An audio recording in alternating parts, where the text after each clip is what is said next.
Hi friends, அனைவருக்கும் வணக்கம். முந்தைய பதிவில் பார்த்தீங்கன்னா நம்ம ஹார்ட் கிட்னி வந்து எப்படி ஆரோக்கியமாக வச்சுக்கிறதுன்னு சொல்லி பார்த்தோம். அதுமாதிரி என்னென்ன ப்ராப்ளம் வந்து ஹார்ட் கிட்னி ஃபங்க்ஷன் பாதிக்குங்கிறது பார்த்தோம். நிறைய பேர்த்துக்கு பார்த்தீங்கன்னா இந்த கிட்னி டிசீஸ் இருக்கிறவங்களுக்கு பார்த்தீங்கன்னா சார் எனக்கு வந்து கிட்னி ப்ராப்ளத்தினால வந்து ஹார்ட் பாதிச்சிருச்சு, ஹார்ட் ஃபெயிலியர் ஆயிடுச்சு அந்த மாதிரி சொல்லுவாங்க. எனக்கு பிபி வந்துருச்சு, பிபி கண்ட்ரோல் ஆகலைன்னு சொல்லுவாங்க. அது எதனாலங்கிறது இந்த காணொலியில் தெரிஞ்சுக்கலாம். வணக்கம்.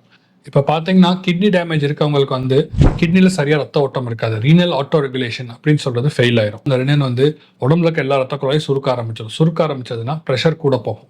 இந்த மாதிரி ப்ரெஷர் கூட போகிறப்போ ஹார்ட் அட்டாக்கோ இல்லை ஹார்ட் ஃபெயிலியரோ வரதுக்கான வாய்ப்புகள் அதிகம். அது நம்மளுக்கு எப்படி தெரிய வரும்னா, கிட்னி ப்ராப்ளம் சடனாக மூச்சு திணறல் வந்து நம்மகிட்ட வந்து சொல்லுவாங்க, டாக்டர் எனக்கு கிட்னி ப்ராப்ளம் இருந்துச்சு, எனக்கு பிபி திடீர்னு கண்ட்ரோல் இல்லாமல் போய் மூச்சு திணறல் வருது அப்படின்னு. இதுக்கு காரணம் வந்து இந்த ரெனின் ஹார்மோன் தான். இதனால தான் இந்த ஹார்ட் பாதிச்சு ஹார்ட் ஃபெயிலியர் கொண்டு வந்து விடுது. அடுத்தது, ஒருத்தருக்கு வந்து கிட்னி டிசீஸ் இருக்குது, கிரானிக் கிட்னி டிசீஸ் இருந்துச்சுன்னா எவ்வளோ நாளுக்கு ஒருக்கா வந்து உங்கள் இருதய மருத்துவர் அணுகி வந்து அதுக்கு அந்த கார்டியாக் ஸ்க்ரீனிங் டெஸ்ட் வந்து பண்ணிக்கிறது நல்லது. இப்போ பொதுவாக ஒருத்தர் கிட்னி ப்ராப்ளம் இருக்குது அப்படின்னீங்கன்னா எப்போ கண்டுபிடிக்கிறோமோ அப்போ முதல் தடவை கண்டிப்பாக ஹார்ட் டாக்டரை பார்க்கணும். ஹார்ட் ஸ்டேட்டஸ் எப்படி இருக்குன்னு தெரிஞ்சுக்கணும். அதுக்கப்புறம் ஹார்ட்டில் எந்த தொந்தரவும் இல்லை அப்படின்னு தெரிஞ்சதுன்னா யூஸ்வலாக வருஷத்துக்கு ஒரு தடவை ஹார்ட் டாக்டரை பார்த்தா போதும். பட் ஹார்ட்டில் ஏதாவது தொந்தரவு கண்டெடுத்தோம் அப்படின்னா அவங்க ஹார்ட் டாக்டரையும் அட்லீஸ்ட் 3 months ஒன்ஸ் நம்ம ரெகுலராக ஃபாலோ பண்ணுவோம். இன்றைய காலகட்டத்தில் பார்த்தீங்கன்னா உடல் பருமன், அது ஒபேசிட்டிங்கிறது நிறைய பேர்த்துக்கு இருக்குது. நம்மளுடைய இந்த லைஃப் ஸ்டைல் உணவு முறையினால பார்த்தீங்கன்னா இந்த உடல் பருமன் நிறைய பேர்த்துக்கு இருக்குது. இந்த உடல் பருமன் ஒபேசிட்டினால வந்து ஹார்ட் அண்ட் கிட்னி ஃபங்க்ஷன் வந்து பாதிக்குமா, அது எப்படிங்கிறத தெரிஞ்சுக்கலாம்.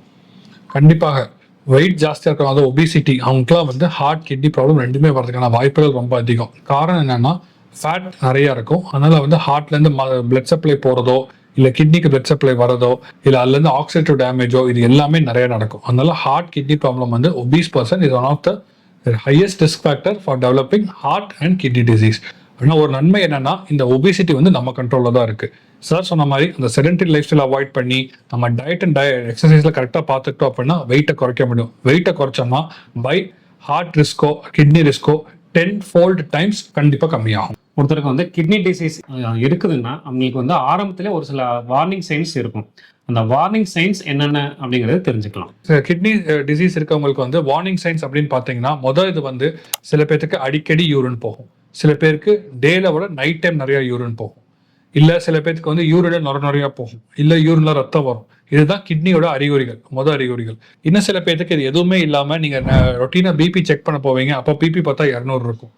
அதெல்லாமே வந்து ரொம்ப காமனான காரணங்கள் இந்த கிட்னி பாதிப்பு இருக்குது அப்படின்னு நம்ம தெரிஞ்சுக்கிறதுக்கு.